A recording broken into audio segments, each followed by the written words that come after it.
Edward Snowden is a coward, he is a traitor, and he has betrayed his country.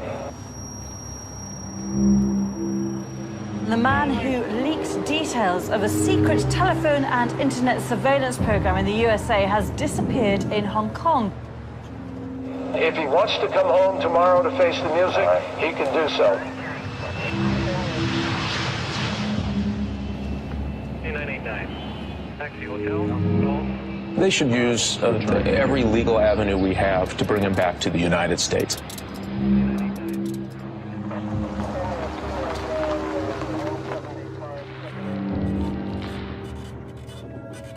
I want to get him caught and brought back for trial.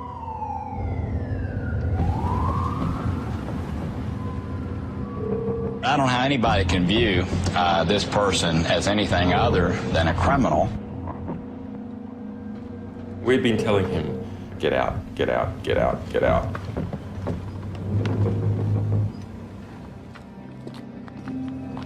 You're going along with someone's life literally in your hands. Either our plan had worked and we would get on that flight, or it wouldn't.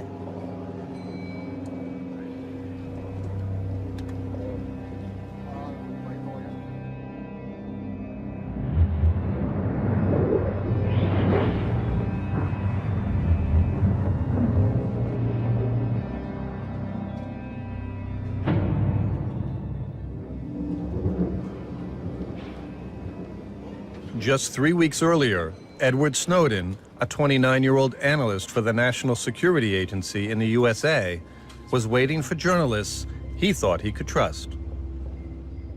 In his backpack, he had nearly 1 million top-secret NSA documents. The journalists were traveling across the world, from New York to a hotel in Hong Kong, for a secret meeting whose outcome they couldn't predict. 105 North Avenue, 52. Because I knew that what was waiting there was vitally important, but because we didn't know what really was going on, we thought there was even a chance. I mean, every step of the way kind of had all sorts of hazards. Thank you. The question mark that hung over us more than anything else was the fact that we had no idea who the person was that we were about to meet. So we were really just kind of rushing into this huge unknown. The documents Snowden had with him were so sensitive, he could be imprisoned for decades for removing them. For all he knew, the U.S. authorities could have intercepted the communications of the journalists, and he was about to fall into a trap. I'd crossed the Rubicon at that point, actually. You know, I think, I don't think anybody can reach such a clear turning point in their life without thinking alia jacta est to themselves. You know, the die is cast. I had to expect that the most likely scenario was that I would be led out in handcuffs. How would we know that we weren't talking to some agent or somebody else? So the quite ingenious method that he invented was to hold this Rubik's Cube, and that was the first thing I looked for.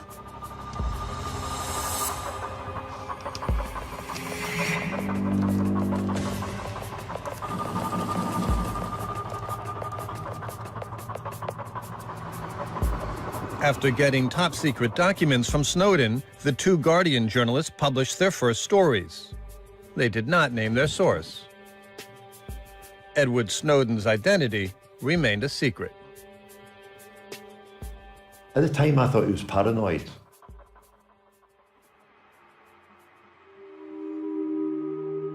Once we were in the room, he piled pillows up against the door jamb, up high along the sides and along the bottom. So if there was somebody passing in the hallway, just eavesdropping, it would make it more difficult for them.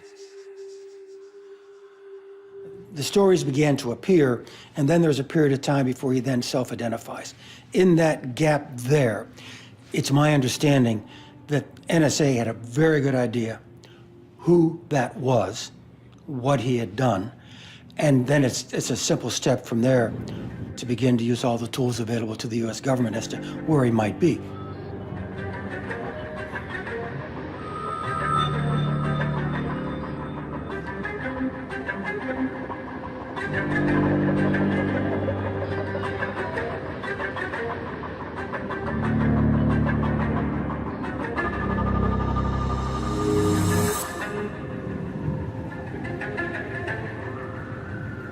When he wanted to access his laptops, he had a big red hood that he would put over his head and over his computer, so that when he was putting in these passwords, he was scared that somebody might be able to see him through the window, or maybe there was a hidden camera in the room.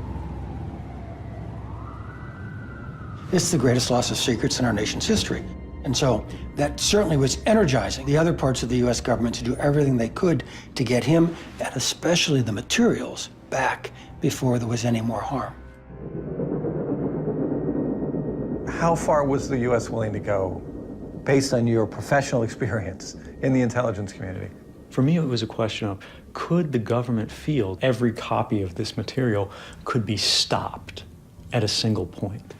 And if that point had presented itself, I don't know what they would have done. That it was even possible that they might try to kill me. He was incredibly edgy, he was nervous. And I remember there was a fire alarm went off, and he wondered, was this a tactic to get him out of his room? Always hovering above everything we were doing was the possibility that at any given moment there could be a knock on the door that would put an end to our interaction.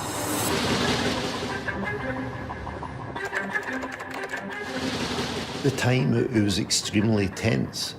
Every day, myself and Glenn would see Snowden at the Mirror.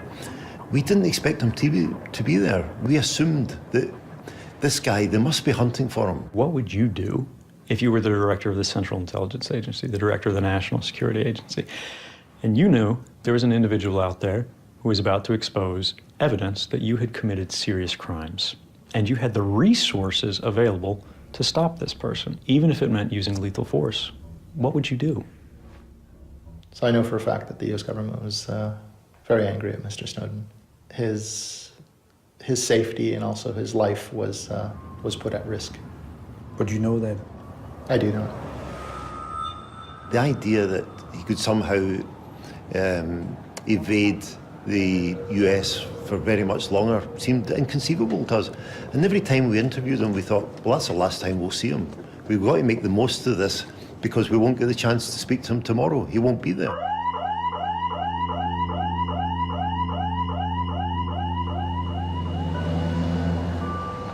For many years, Edward Snowden worked at NSA headquarters near Washington, D.C., just miles from where he grew up.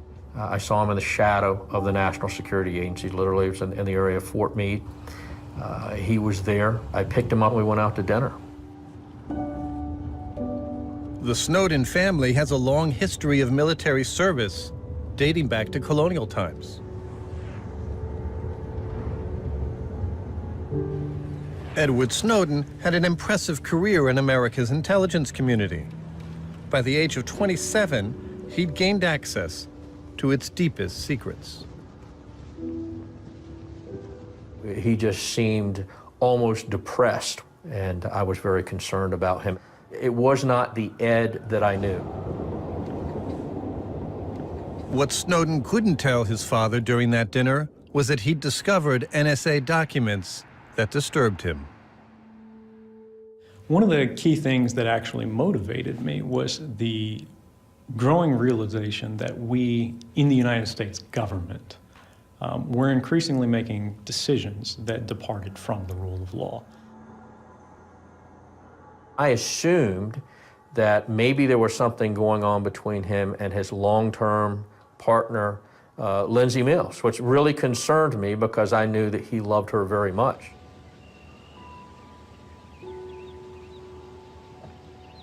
And I gave him a hug. You know, it was, I love you, Dad, I love you, son.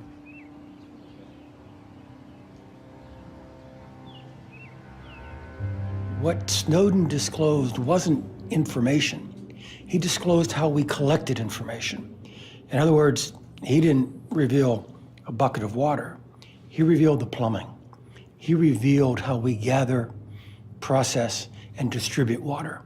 And therefore, that's going to have a really harmful effect on American intelligence for a very long time. Mr. President, thank you for those kind words and for the confidence that you and Ambassador Negroponte... No one played a more important role in creating the NSA we know today than General Michael Hayden. He was given the job by George W. Bush with a mandate to stop at nothing to stop terrorism.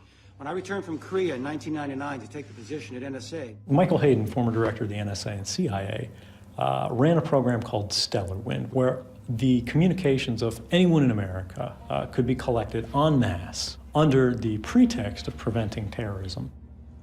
If you're asking me to delve into my deepest emotions, it was the arrogance of an individual who looked upon the activity of the National Security Agency and believed that his legal and ethical judgment trumped the judgment of his co-workers, his leadership, the American president, the American Congress, and the American court system. I thought to myself, what kind of man is this? How can someone justify the violation of the rights of an entire nation without even a law to lean on?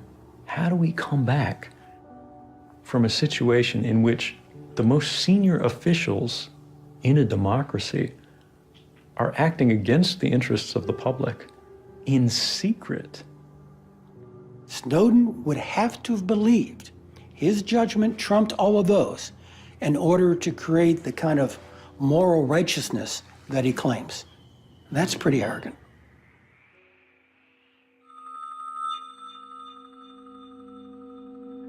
My name's Ed Snowden. I'm 29 years old. I work for Booz Allen Hamilton as an infrastructure analyst for NSA. Revealed massive NSA surveillance programs to collect phone records and internet data on a scale that many people never imagined. I don't welcome leaks. Journalists have been searching far and wide across the territory. Where is he? It's almost certain that he is still here in Hong Kong, hid from the US intelligence services.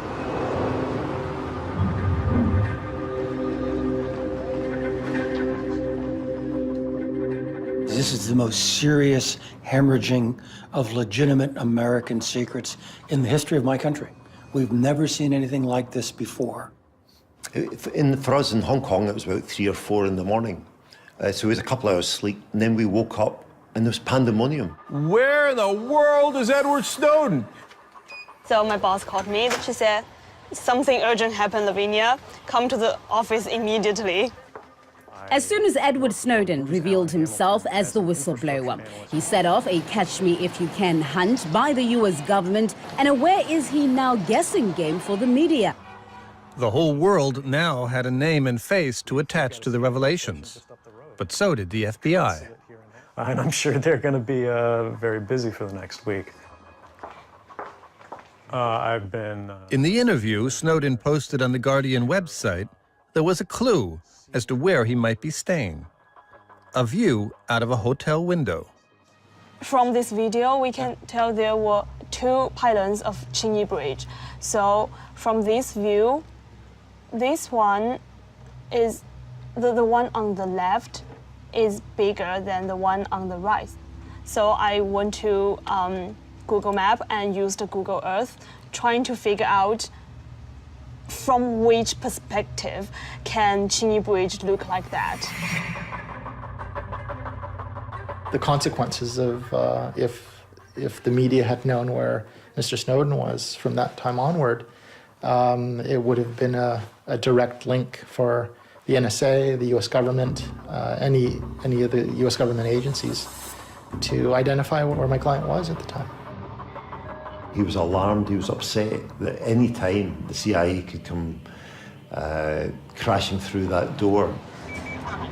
Everyone was chasing after this story. Everyone was so desperate. Everyone was desperately hoping to find Snowden. I want to get him caught and brought back for trial. I think the chase is on.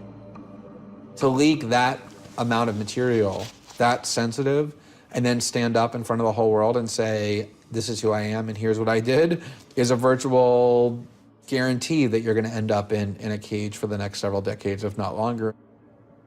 You can't come forward against the world's most powerful intelligence agencies and be completely free from risk because they're such powerful adversaries. This was the biggest media story on the planet at the time. There's a likelihood that media would arrive there. he needs to leave the hotel immediately and just to leave everything behind. When I went to Hong Kong, I didn't intend to get out of this safely. You know, this wasn't about me. I didn't care what happened to me. My part of the job was finished. The journalists were probably going to be there in a matter of minutes. And they just occupied the lobby, and they were hunting, saying, where was Snowden, where was Snowden? A bit like a bright siren, you know, declaring to everybody, oh, here's the man of interest.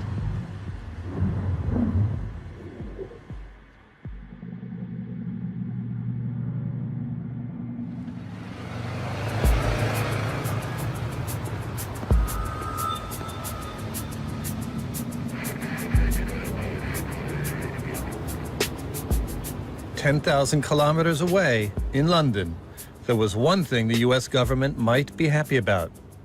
WikiLeaks founder Julian Assange was not involved in the Snowden revelations. But I, sitting at my desk, certainly had the authorities to wiretap anyone from you or your counsel. Assange has been confined to the Ecuadorian embassy in London since June 2012. The US government saw him as out of commission. Let's look at the situation for Edward Snowden. 29-year-old young man in a foreign jurisdiction that he had no experience with, the subject of the largest intelligence manhunt the world has ever seen. And the realities were, for Edward Snowden, he was going to be smashed. Our other news today, and the man who leaked details of a secret telephone and internet surveillance program in the USA has disappeared in Hong Kong. Snowden had fled the hotel and was now hiding in the apartment of local supporters. The whereabouts are now unknown of Edward Snowden, who was a contract worker for the CIA. He's not been seen since he checked out. And at that moment, he reached out and asked us for help. With WikiLeaks, Snowden hoped he had found a team that was a match for the NSA. He knew the US was investigating WikiLeaks for espionage and terrorism. Years of surveillance had left WikiLeaks no option but to protect their communications through encryption, something Snowden considered vital. Assange and his colleagues only agreed to appear in this film on condition WikiLeaks lawyers be permitted to vet their interviews. Sarah Harrison, a journalist at WikiLeaks, was busy running an election campaign in Australia when she got a call from London. I spoke to people from work, and they said, "Have you seen this thing about Snowden?" And I was like, "What's wrong with the mountain in Wales?" And then they're like, look online. So I looked, and yeah, he'd gone public at that stage. A video had gone out on The Guardian. At that moment, when I first heard his name, I didn't for a moment imagine I would be spending 4 months with him. Although to the outside world it looked like a hurricane with statements from the White House and stories appearing in the newspaper and a lot of interest about what he was doing in Hong Kong, I knew that actually this was the calm moment, and that the real storm was just about to come, and he would be sucked into this vortex within 2 weeks of imprisonment, arrest. I'd seen Chelsea Manning go through a similar experience. After 3 years of solitary confinement without trial, the US military's most famous whistleblower, Private First Class Bradley Manning, finally... Until Snowden, Chelsea Manning's leak of American government documents had been the biggest loss of secrets in American history. WikiLeaks had published the documents, but had to stand by and watch as Manning was caught and held in conditions characterized by the UN as cruel, inhuman, and degrading. The US tried very hard to make Chelsea Manning a general deterrent in its incredibly abusive treatment of him, psychological torture, and simply for communicating to the media. I knew about Chelsea Manning, going into it. There was never any question about how that case was going to be settled. And you were willing to put yourself in the same position?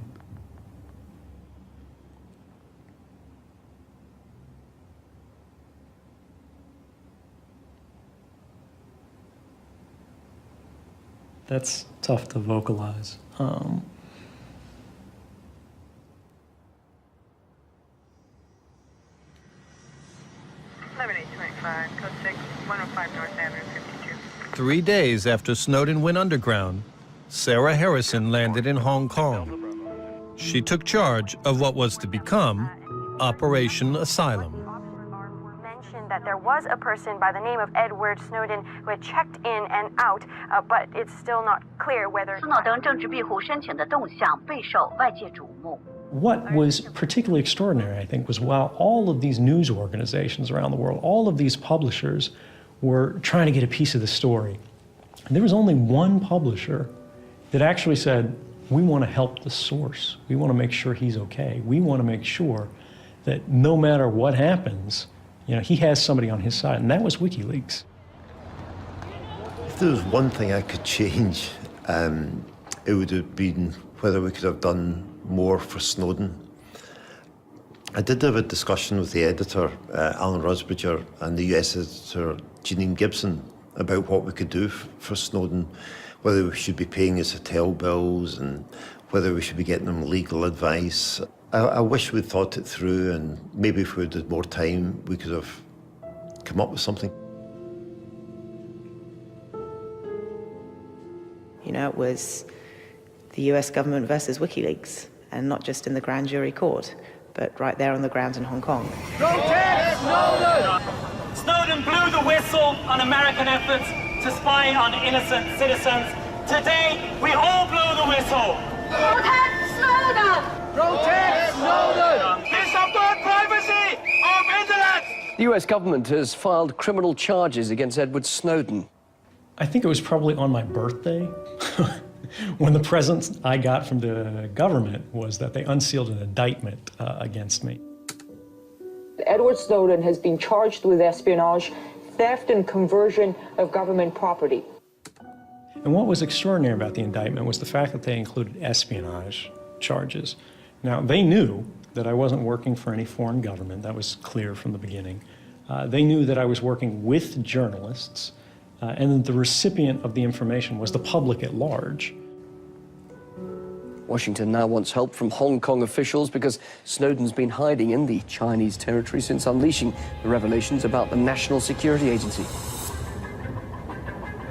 The charge of espionage increased the pressure on the Hong Kong authorities to act and made Snowden's position even more dangerous.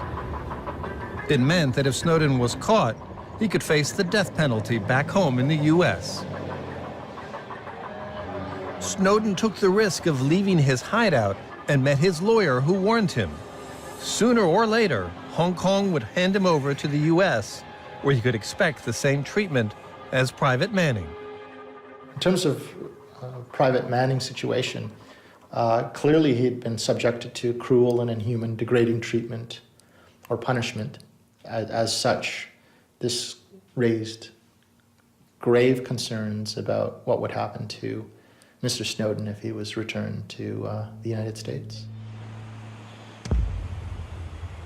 Snowden could not be sure if the Hong Kong authorities would do as the US was demanding and arrest him right away. Hong Kong citizens were on the streets calling him a hero, but the Hong Kong authorities were in an unpredictable situation. Snowden knew there was always the possibility the central government in Beijing would intervene and sacrifice him in a deal with the US. The things that were told to us was that the feeling within the government was that they just wanted it, the Hong Kong government was that they just wanted it gone. He was a hot potato, they just didn't want to have to deal with it. They were either going to upset the people of Hong Kong or they were going to upset Beijing, and it was just too problematic. The Hong Kong government decided to play for time. Rather than arrest Snowden, they decided to wait for the proper paperwork to arrive. But Snowden was still in danger. With the nature of the disclosures he made, there was a real and immediate risk that he could be arrested in Hong Kong.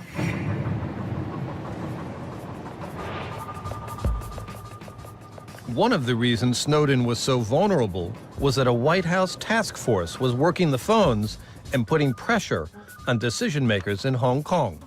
Since we learned that Mr. Snowden was in Hong Kong, U.S. authorities have been in continual contact with their Hong Kong counterparts at the working and senior levels.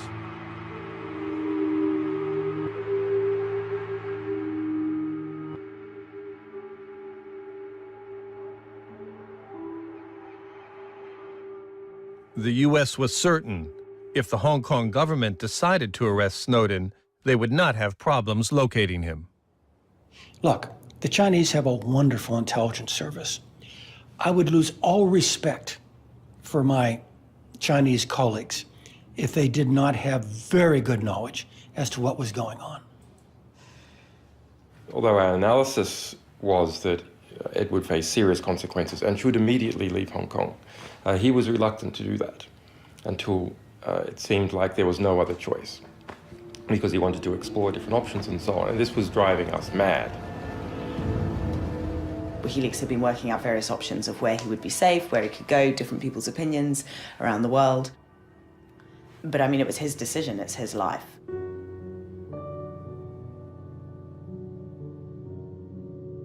The border is open, we've got to go. Now's a chance, the border is open, could close, at any time.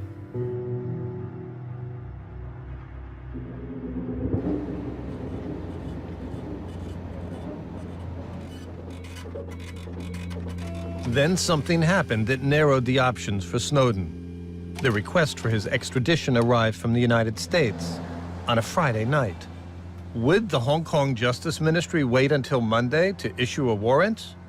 Who could know? They would make a decision and then they would act upon that decision. We needed to move. The clock was ticking, very definitely then. Mr. Snowden was in a difficult position where he could be arrested at any time. What Edward was concerned about is knowing the exact status of the border. So he agreed that he should leave, but as soon as he went to passport control, maybe he would be arrested. So he was very reluctant to actually leave because that would cut short his last hours of freedom. Attorney General Eric Holder placed a phone call stressing the importance of the matter and urging Hong Kong to honor our request for Snowden's arrest. It was the end. He couldn't wait to continue to assess the situation. He had to make a decision.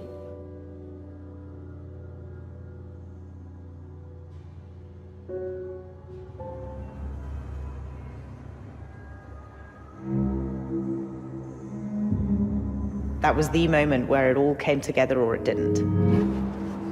Either our plan worked, our negotiations had worked, and we would get on that flight, or it wouldn't. We, over the weekend, the United States has been in touch via diplomatic and law enforcement channels with a number of countries which Mr. Snowden might transit or that could serve as final destinations. This was the largest intelligence manhunt the world has ever seen, so the US was throwing everything, all its resources at this thing. So we needed some way of splitting those resources, because we didn't want them all focused on his flight out.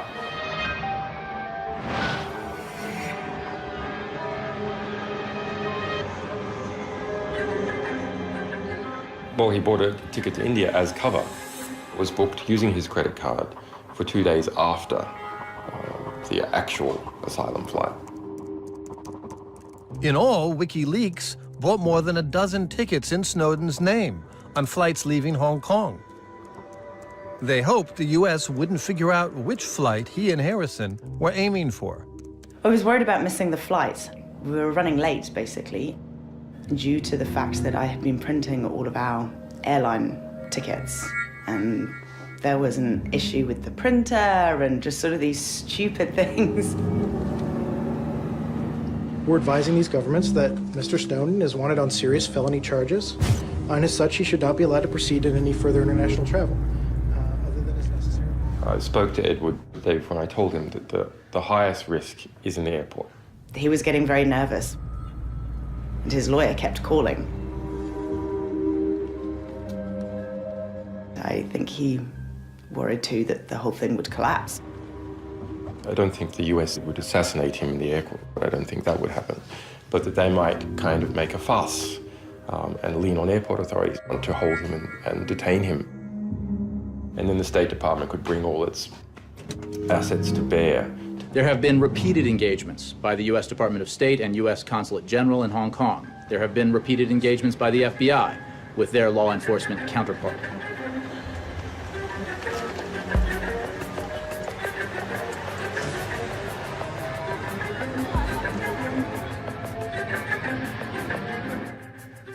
You could also be racing to getting captured, right? I mean, you also... Yeah, running towards them. Yeah. Yeah, I mean, I'm quite sure that that airport was being watched, so... Ultimately, as I walked up to the checkpoint counter, the only thing I was thinking is that I should remember to smile.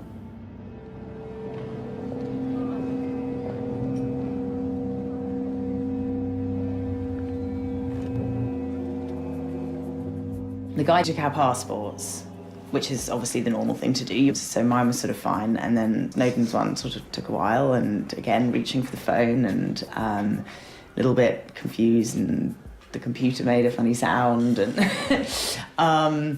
so again, I'm not quite sure what was going on there, but I was getting very nervous. His lawyer did sort of start stepping forward to sort of see what was going on. On June 17th, Hong Kong authorities acknowledged receipt of our request. Despite repeated inquiries, Hong Kong authorities did not respond with any requests for additional documents or information, stating only that the matter was under review and refusing to elaborate. What was under review was that there was a mistake in the American paperwork. In the rush to prevent him from leaving Hong Kong, the State Department got Edward Snowden's middle name wrong. It is not Edward James Snowden, it is Edward Joseph Snowden. Our people are meticulous in processing legal documents. They had to double-check the spelling, make sure that they are catching the right person, sought by the U.S. authorities. I don't think our authorities deliberately held up the arrest, but we need to take maybe a few days. But a few days was not good enough for the U.S., you know. And apparently Snowden made use of the few days available to work out his escape. As it happened, we were rushing our paperwork forward as Snowden's trying to leave Hong Kong to fly on to Russia. We made it easier for the Chinese and the people in Hong Kong to make the decision they made because of the delay. Because, you know, we've now done everything. You know, you've checked in, you've got through security, you've done the bag check, the passport check, you know, you've boarded onto the plane, and then I was like, you're still not okay. I knew the schedule of the flight was meant to leave, and I was just watching the Hong Kong airport register to see, has the flight left, has the flight left, has the flight left? And it was late. It was 20 minutes late, so I was quite concerned. Well, then the other thing that made me very nervous was when we were waiting to take off. We came from the gate, and then we go up a bit, and then we just stop, and we're just waiting, and we're waiting, and we're waiting.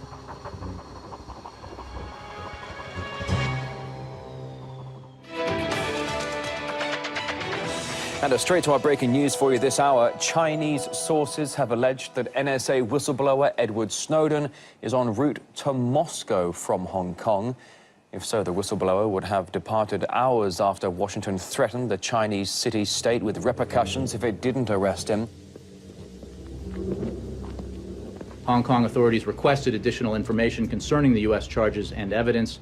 The U.S. had been in communication with Hong Kong, and we were in the process of responding when we learned that Hong Kong had allowed the fugitive to leave.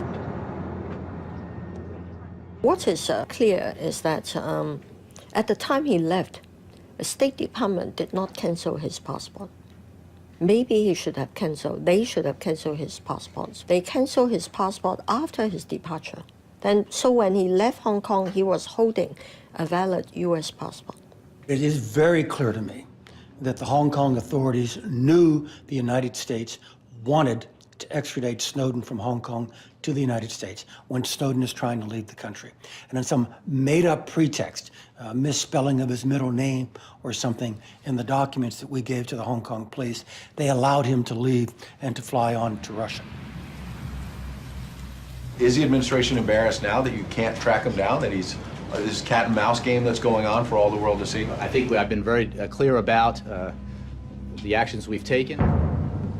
We have known where he is and believe we know where he is now, and there are ongoing conversations about that.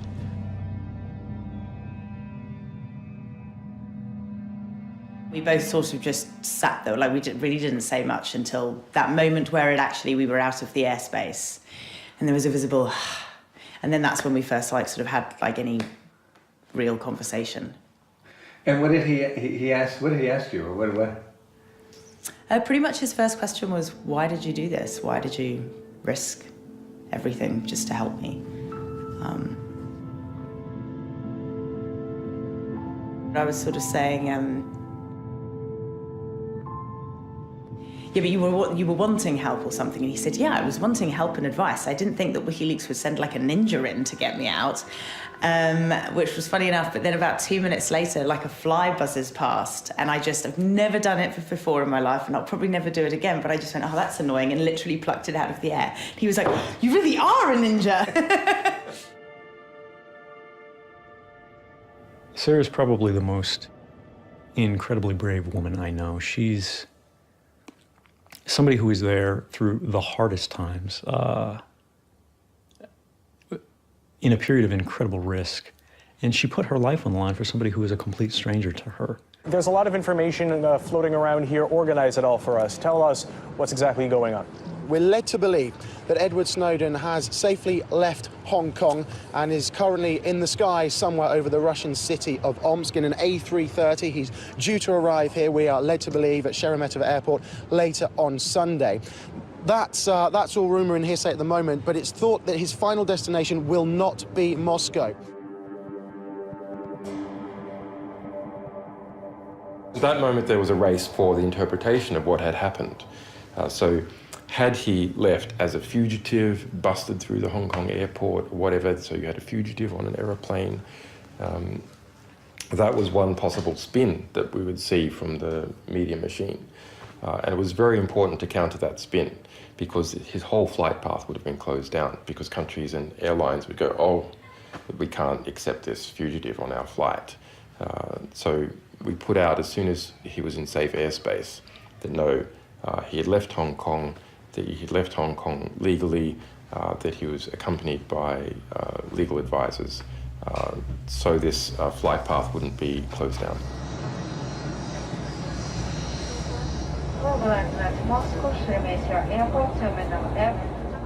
As you can see on this map, the flight that reportedly has Snowden aboard has almost reached its destination here in Moscow, scheduled to land in the Russian capital within minutes. The plane believed to be carrying Edward Snowden touching down in Moscow. He's on the run, but where will he end up? He's not thought to have permission to stay. The expectation is that tomorrow he'll get on a plane to Latin America. The exact route he'll take is unclear. Breaking news this hour. WikiLeaks claims one of its legal advisors accompanying Snowden after the whistleblowing organization secured papers, a safe exit, and asylum, quote, in an unnamed democratic state. Even if he does find a country willing to offer him asylum, there's no guarantee he'll actually arrive at his desired destination. You know, the first woman, she's just some normal check-in woman, you know? She's like, your passport doesn't work. Sorry, I can't issue your boarding pass.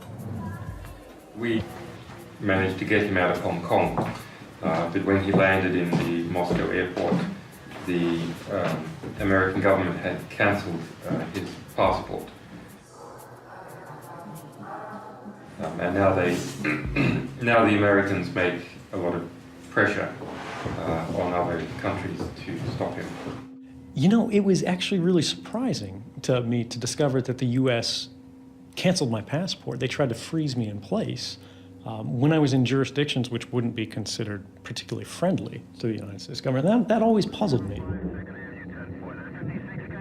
Canceling Snowden's passport was the first step in an FBI Plan B. Now, they would just need to pick him up. In a small airfield in Manassas, Virginia, far from prying eyes, a former CIA rendition plane prepared for takeoff. Its mission, to transport a fugitive back to the United States.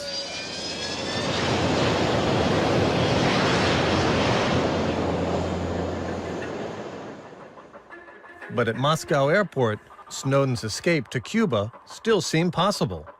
The gate had not yet closed. Julian Assange had asked a diplomat from the Ecuadorian embassy in London to accompany Snowden on the flight and protect him en route to secure asylum. The diplomat just needed to find Snowden at the gate and explained that he now enjoyed diplomatic protection from Ecuador. The Ecuadorian ambassador visited the Sheremetyevo airport on Sunday and spent... But at Terminal F, the presence of hundreds of media people had created pandemonium. The diplomat couldn't find Snowden. Julian Assange began to play switchboard. He tried to bring Snowden and Sarah Harrison together with the diplomat without alerting the press. Go to the information desk or help desk and ask them to put out an announcement asking that Sarah Harrison come to see you. Though they finally managed to meet, the diplomat could not help Edward Snowden. Without a valid passport, he was not allowed to board the plane. The flight to Cuba left without him.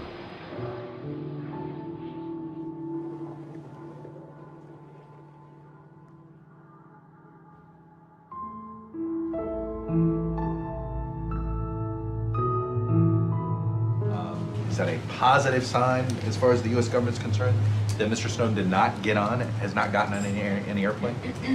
We have communicated to the Russians our hope that they will look at all options available to them to expel Mr. Snowden back to the United States.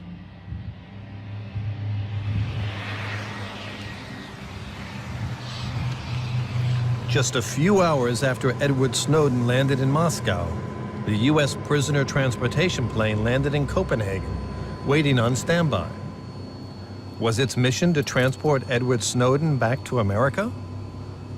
Almost as soon as he arrived in Moscow, the FBI contacted me. I chose to speak to them for 4 hours. As a matter of fact, one of the agents was starting to doze. I shared everything I possibly could. I wanted to help. Back in Terminal F, the Russian authorities offered Snowden a secret deal. He could leave the airport right away on one condition, that he agreed to work with the FSB, the Russian intelligence service. They asked once, they had approached. I mean, it's kind of unimaginable to think that they wouldn't. He didn't give anything to the Russians at all, and he certainly didn't cooperate with them or give them anything in any way whatsoever. And how do you know? I was with him the whole time, so I would stake my entire life on the fact that he did not give anything to anybody. Russian President Vladimir Putin refused Snowden entry into Russia. He and Harrison would have to fend for themselves in the airport's transit zone.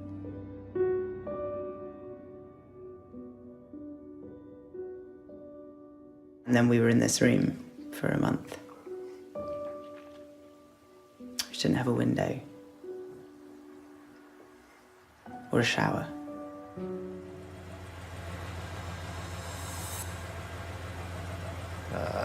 These were representatives from the FBI, from the D.C. area, who I suspect were working very closely at that point with the State Department. And they just wanted to talk, and they said, would you be interested in, would you consider traveling to Moscow, flying to Moscow to meet with your son? And I said, absolutely.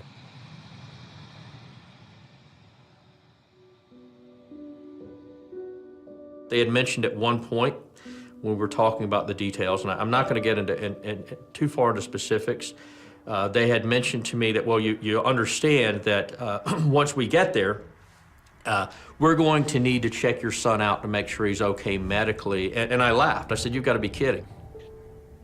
It concerns me to hear the things that I've heard about the activities of the FBI at that time, whether it was their plan to get my father onto an airplane at the Moscow airport and then use him to sort of lure me onto the plane in this wacky strategy, and then sort of slam shut the door of the airplane and, fly back to D.C.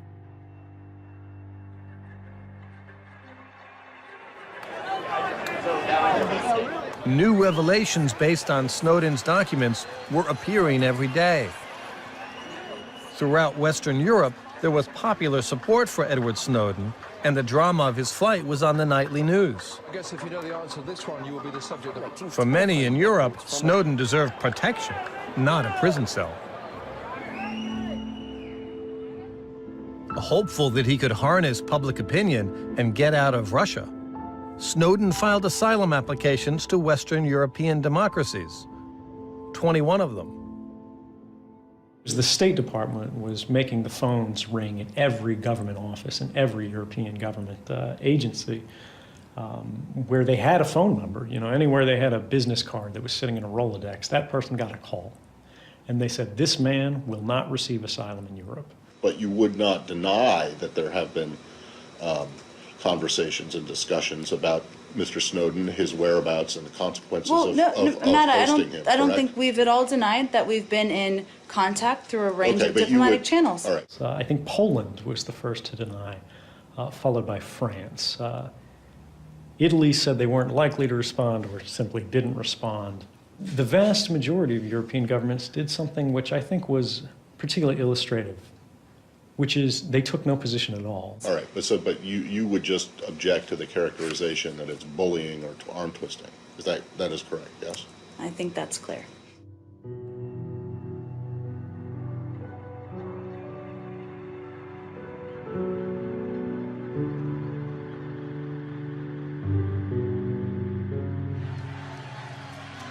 A glimmer of hope after living in limbo for weeks, Venezuela and Bolivia offered the NSA leaker asylum after European countries rejected his official request. Venezuela came out very strongly. We couldn't actually get there because all the Western countries were saying no and not offering any help. There was no possibility for safe passage or to physically get to Latin America safely. There were several plans to get him out of Moscow. We looked at private jets, we looked at presidential jets. We had a tip-off inside the US administration that they would be fairly confident about taking down a private jet. They'd be a little bit less confident in relation to commercial airliners, and they were not very confident at all in relation to a presidential jet. With Snowden still stuck in the transit zone, he watched on Russian TV as one of the few presidents of the world prepared to offer him asylum landed in Moscow. President Evo Morales of Bolivia had arrived for an international summit of gas-exporting countries. Just before leaving Moscow, Evo Morales left no doubt that his country would welcome Snowden. If Snowden asks for political asylum, will you give it to him? Yes. Why not?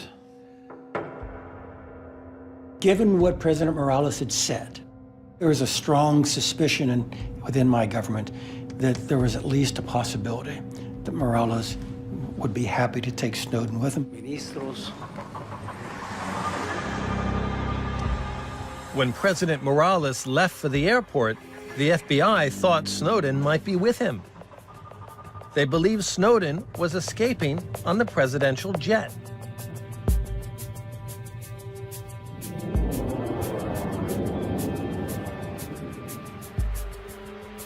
According to the Vienna Convention, a presidential plane enjoys a special diplomatic status. It's like a flying piece of territory from the home country. Bolivian officials said France and Portugal wouldn't let the Bolivian president's plane land and refuel on their territories because of rumors that Snowden could have been on board that plane.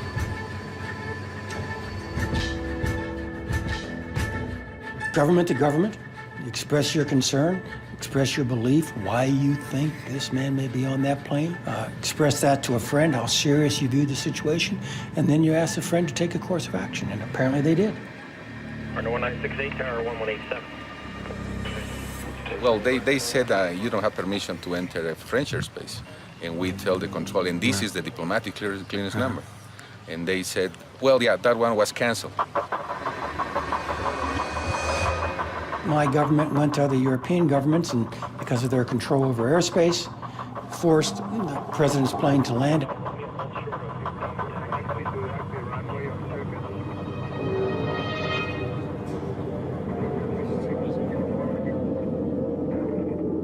Now, again, this is absolutely unprecedented. I was in my room.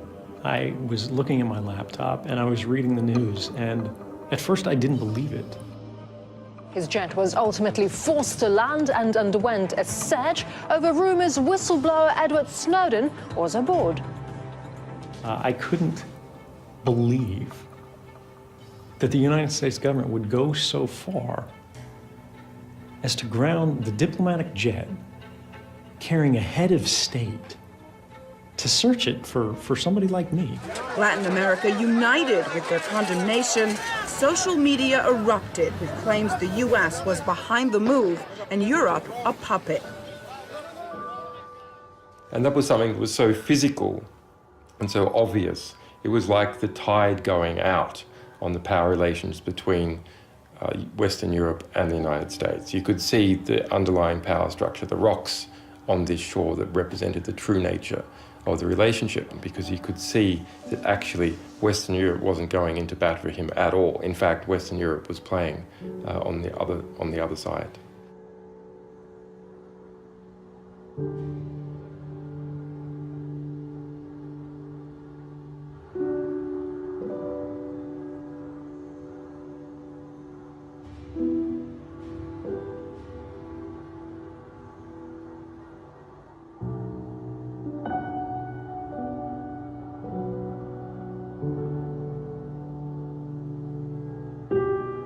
We consciously laid false trails in relation to the Morales flight. Sometimes there would be calls to ambassadors on open telephone lines, for example, including from this embassy. We were trying to split up the surveillance resources, force the United States to consider the Morales flight. Do you think that one could imagine disinformation? That's an interesting question, and I must admit I hadn't considered it before, but it's always a possibility, sure. I didn't know that diversion would end up in such an extraordinary outcome. The whole Morales flight also kind of helped the Russian giving him asylum. And it did, and it reinforced the image of Snowden as victim. Snowden as the pursued, yeah. So, if you were sitting on the other side of the fence, to trap the Americans, would that have been a wise move? I hadn't thought of it until you raised it, but it's incredibly clever, yeah. Yeah. It was, I think, a crystallizing moment where for everybody, even those people like myself who are inclined to believe that the United States government is a fundamentally good force, but when we saw that happen, I think everybody went, is this the kind of action that good guys take? It ended up to be a huge embarrassment. Yes. Not as big as the original embarrassment, losing all the secrets, but yes.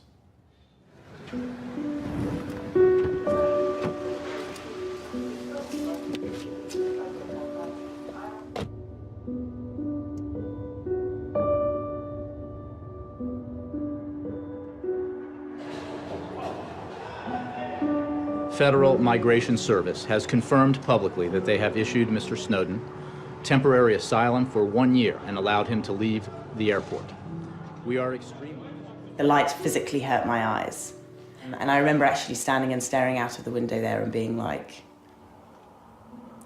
almost tearful to see the sky, you know? And it seemed sort of suddenly extraordinarily amazing and beautiful to see all of the sky. We are extremely disappointed that the Russian government would take this step despite our very clear and lawful requests in public and in private to have Mr. Snowden expelled to the United States to face the charges against him. Mr. Snowden is not a whistleblower. Russian and American relations, already strained, dropped to their lowest level in years. The lack of cooperation between the two great powers haunts the world until today.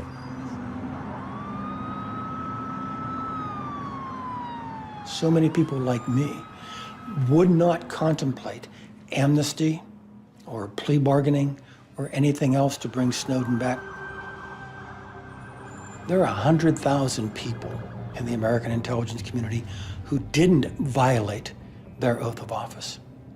If my government participates in any kind of welcome home for Mr. Snowden that even smells of that kind of approach, it would alienate this body of people on whom both the safety and the liberty of my nation depends. That's not a good idea.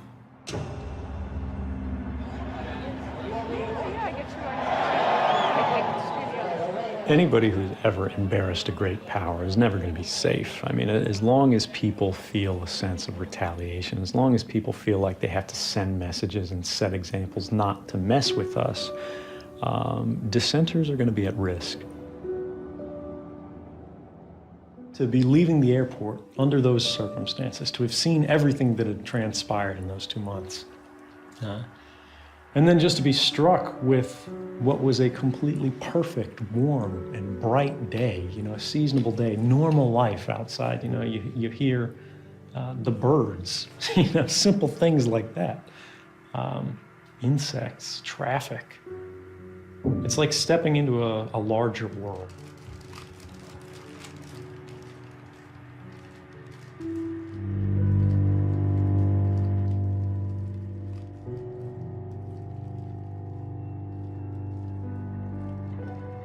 I want to get him caught and brought back for trial.